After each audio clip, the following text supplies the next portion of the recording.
Catch de Calderón.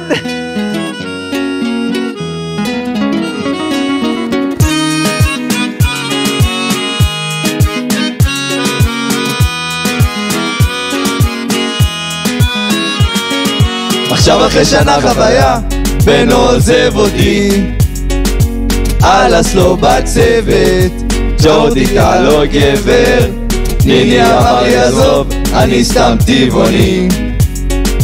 שביט מה הקשר שול ושי בחדר מה קרה לטכני טכני עדיין לא קולט הביאו לנו צוות וציוד שמתפרק מעבירים ציוד לתנאים בלי גלגלים יש גם עד פיליפיני ומזר רבים או טכני טכני מחנה ברמה פחנו כבר בצוות למשפחה בנו כל יום רק יושב על הדלקן עם שול 2 מטר אז ג'ורדי הוא כזה טכני נותנים פה מחנק משוגע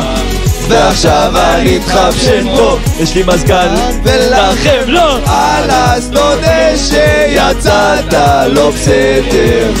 פרסל הוא רק ישן בו ועכשיו הוא לי בוכה בו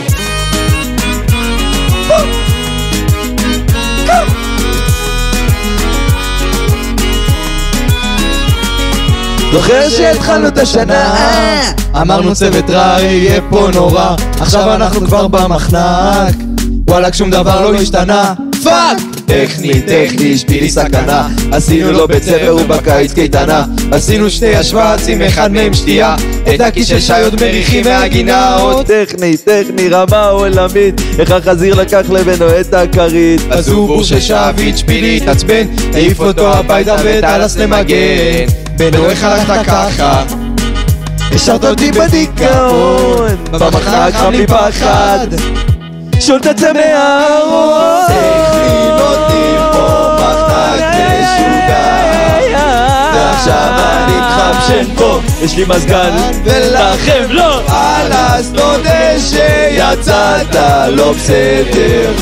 פרסל הוא רק ישן בו ועכשיו הוא לי בוכה בו